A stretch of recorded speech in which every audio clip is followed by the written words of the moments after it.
¿Cómo saber que mi negocio sí va a perdurar en el tiempo? ¿Cómo saber que voy a tener la liquidez suficiente para no tener que sacar de mi propio bolsillo? ¿Y cuál es la razón por la que el 95% de los emprendimientos en América Latina no sobreviven más de 2 años? Esto se debe principalmente por problemas de liquidez y ejecución. Bienvenida y bienvenido a un nuevo video en este canal en donde busco guiarte como emprendedor a crear negocios rentables y sostenibles en el tiempo para que puedas lograr tu libertad financiera. Y hoy vamos a hablar de un tema crítico, un tema que la verdad a mí me da mucho miedo y que pocas veces sabemos enfrentar, y es el de quedarnos sin dinero para sostener la empresa e incluso quedarnos sin dinero para nuestros gastos o nuestras familias. Hoy tendremos este episodio desde la Riviera Maya aquí en México, así que sin más preámbulos empecemos.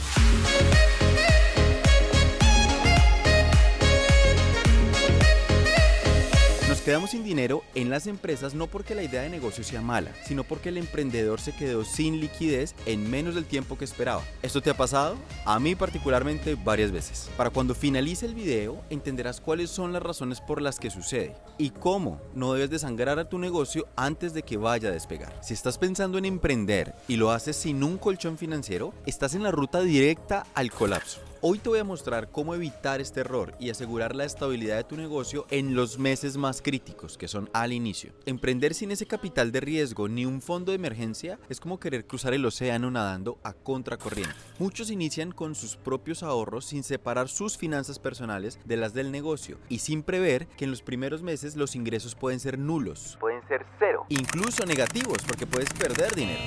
Esto genera una presión enorme porque dependes al 100% de las ventas para cubrir los gastos de operación y te pone en un modo de supervivencia. En ese momento matas la creatividad y la capacidad de ejecución. Pero entonces, ¿cómo se resuelve esto? Primero, tienes que separar las finanzas personales de las finanzas del negocio desde el principio. Aquí la regla de oro es tener al menos 6 meses de gastos personales cubiertos antes de depender del negocio para vivir. Así que si en este momento estás contemplando renunciar a tu empleo o donde tengas un ingreso seguro, Espera. porque esto no se trata de salir a ponerle el pecho y esperar que el tiempo te dé las respuestas y los resultados. Es imposible que las cosas salgan del todo bien al principio. Y por eso es clave tener un plan B. Haz este ejercicio antes de lanzarte al mar sin saber nadar, y es preguntarte cuánto dinero necesitas tener ahorrado hoy si quisieras quedarte con los brazos cruzados sin hacer nada por los próximos 6 meses y que todos tus gastos esenciales estén cubiertos. Esta pregunta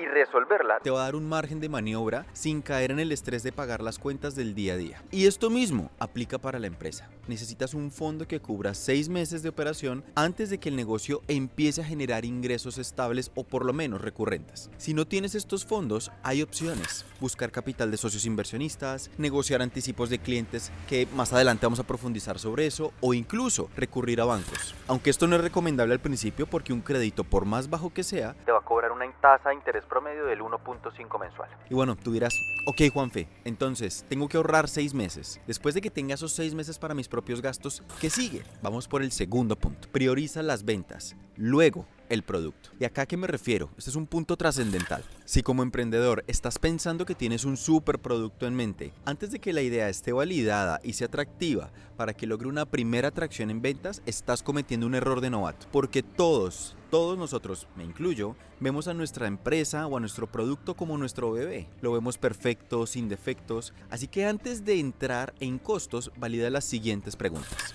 ¿Es esto lo que realmente necesita el mercado? ¿Quién está dispuesto a comprarlo?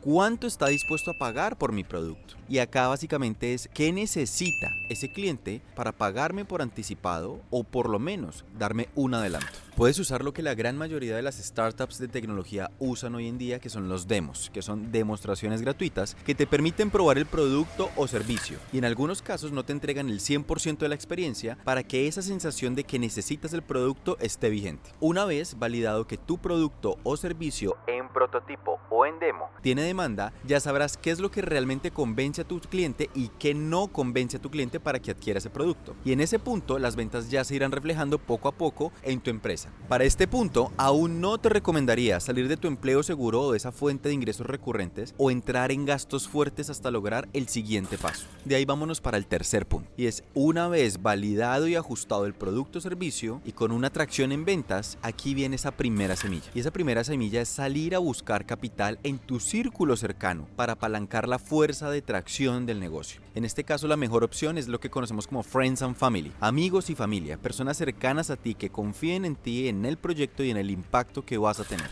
Pero bueno, aquí el reto es cómo negociar con ellos, cuánto darles, cómo sugerir la idea de negocio. Aquí hay mucha tela por cortar, pero por ahora hablemos de qué se negocia en ese tipo de casos. Siempre vas a tener dos opciones. La primera es darle participación en la empresa, que yo particularmente no lo recomiendo. Porque es como repartir el pastel antes de que salga del horno. Y la segunda es darles participación sobre la utilidad del negocio después del primer año o cuando cierres el primer ciclo. Esto te permitirá no solo participarlos de alguna manera en los beneficios, pero no ahorcarte desde el principio con pagos mensuales o incluso conceder parte de la empresa a punta o a cambio de solo capital. ¿Cuánta participación ofreces o cómo lo calculas? Generalmente un inversionista conservador espera un retorno igual o superior al de un CDT o un CETE, como lo llaman en México, y eso generalmente son tasas entre el 9 y el 12%. Si logras mejorar esta tasa con el revenue que va a generar tu negocio, que son las utilidades netas después de costos, después del primer año o después del primer ciclo, que puede ser a los 2 o 3 años, puedes darle parte de la utilidad sin sacrificar las acciones de la empresa. Esto se le llama el equity, el patrimonio, y generalmente un porcentaje del 15% anual Está más que bien. si es un inversor externo y un poco más agresivo en su expectativa de retorno, evalúalo según el margen de tu negocio. Pero a veces es más valioso el conocimiento, las conexiones y el apoyo de mentoría que solo el capital. Así que si te pide más, que también aporte más. Suelen ser inversionistas buscando entre un 16 a un 20% anual sobre su capital.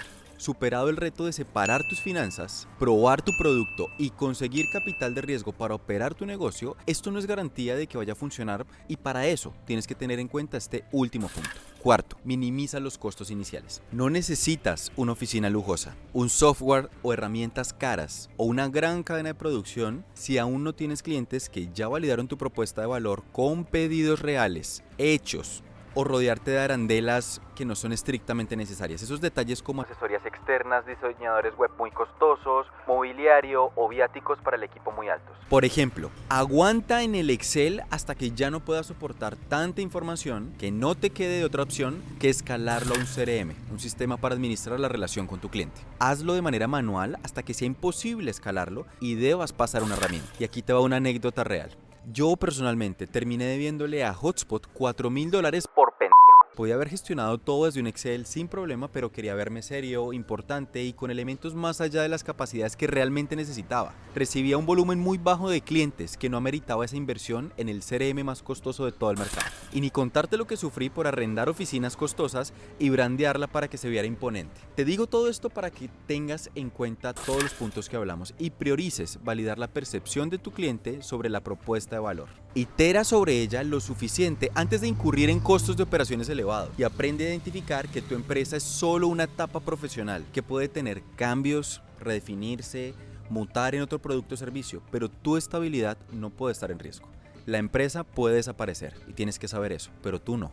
Debes estar preparado para sobrevivir una próxima batalla. ¿Lo estás? En un próximo video te mostraré cómo crear una propuesta de valor ganadora para levantar tu primer capital de inversión para tu negocio. Si quieres verlo, comenta la palabra plan aquí abajo y sabré que estás interesado. Y además quiero leerte. Déjame saber con estas preguntas cuál fue tu opinión, cuál ha sido tu mayor error financiero al emprender o cuál es el mayor reto en este momento por el cual estás pasando. Déjamelo en los comentarios y suscríbete si quieres más contenido sin humo sobre emprendimiento. Nos vemos en el próximo video.